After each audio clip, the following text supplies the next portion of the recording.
प्रिय विद्यार्थियों, सुप्रभात। मैं Pradvin Pandey, assistant professor GC Rampur, Shimla, Bushahr, आपका स्वागत करता हूं। आज का हमारा विषय है बाबरनामा। प्रिय विद्यार्थियों, जैसा कि आप सभी लोगों को मालूम है कि इतिहास जानने के दो प्रमुख स्रोत होते हैं, एक तो साहित्यिक स्रोत और दूसरा पुरातात्विक स्रोत। इतिहास जानने के एक प्रमुख साधन के रूप में साहित्यिक स्रोतों का महत्वपूर्ण स्थान है। उसी के अंतर्गत मुगलकालीन इतिहास के जानने के प्रारंभिक स्रोत के रूप में बाबरनामा का आज हम विश्लेषण करेंगे। बाबरनामा मूलतः एक आत्मकथात्मक ग्रंथ है। इसकी रचना बाबर के द्वारा अपनी मातृभाषा चगताई तुर्क या तुर्की भाषा में की गई थी। बाद में फारसी भाषा में इसका अनुवाद अबुल फजल ने बाबरनामा के रूप में किया। तुर्की भाषा में जब इसकी रचना हुई तो इसे तुजुक ए बाबरी के नाम से जाना जाता है। बाबरनामा प्रारंभिक मुगलों के संबंध में जानकारी का एक प्रमुख स्रोत है।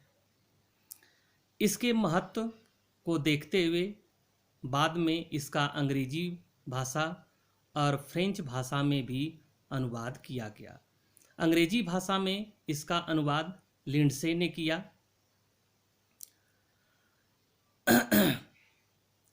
बाबरनामा 3 भागों में विभक्त है। इसका दूसरा और तीसरा भाग भारतीय दृष्टिकोण से अत्यंत महत्वपूर्ण है। इस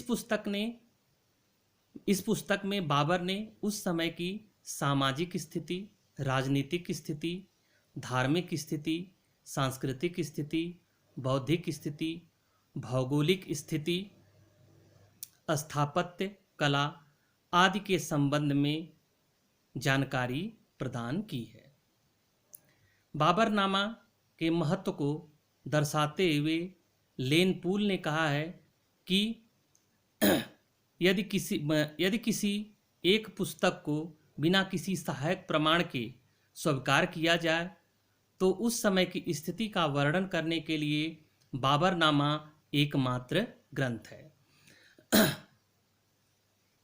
बाबर ने बाबरनामा में जो भारत का भौगोलिक वर्णन किया है, भौगोलिक वर्णन के अंतर्गत यहाँ की जलवायु, नदियाँ, झरने, पहाड़, नगर, गांव आदि का उल्लेख किया है। इसने यहाँ की गर्म जलवायु का उल्लेख किया है कि यहाँ पे अत्यधिक गर्मी पड़ती है। राजनीतिक क्षेत्र में इसने भारत में राजनीतिक विशृंखलता की स्थिति का उल्लेख किया है कि भारत छोटे छोटे राज्यों में विभक्त था जिनमें आपसी एकता और सामंजस्य का अभाव था।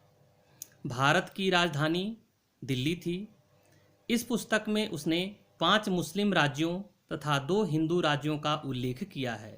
5 मुस्लिम राज्यों में बहमनी, बंगाल, गुजरात, मालवा और दिल्ली का उल्लेख किया है तथा 2 हिंदू राज्यों में मेवाड़ और विजयनगर का उल्लेख किया है।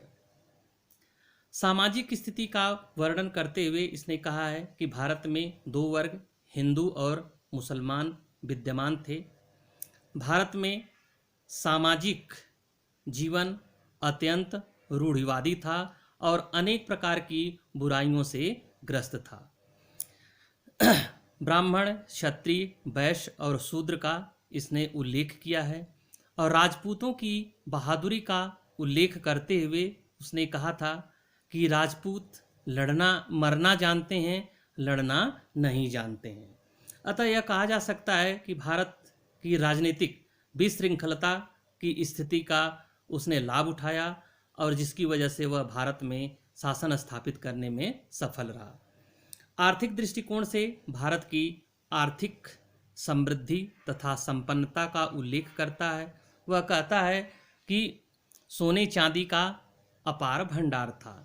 कृषि, व्यापार, वाणिज्य और उद्योग अर्थव्यवस्था के प्रमुख आधार थे। स्थापत्य कला के क्षेत्र में उसका मानना था कि भारतीयों ने कला के क्षेत्र में अत्यधिक प्रगति की थी, लेकिन वैज्ञानिक दृष्टिकोण का अभाव था। अतः यह कहा जा सकता है कि बाबर नामा में बाबर द्वारा भारत का रेखाचित्र खींचने का प्रयास किया गया। यद्यपि विवरणों में सत्य के साथ व्यक्तिगत विचार का समावेश तथ्यों को विकृत कर देता है। उसके विवरण में समय के अंतराल संबंधी दोष भी हैं, परंतु इन खामियों के बावजूद इसका सर्वाधिक महत्व इस अर्थ में है कि इस कृति के साथ भारतीय इतिहास लेखन में नवीन आयाम जुड़ते हैं, और वह है आत्मकथात्मक ग्रंथों के लेखन का प्रचलन। अतः बाबरनामा का भारतीय इतिहास अर्थात प्रारंभिक मुगलों के संबंध में जानकारी देने का अत्यंत महत्वपूर्ण ग्रंथ है। धन्यवाद।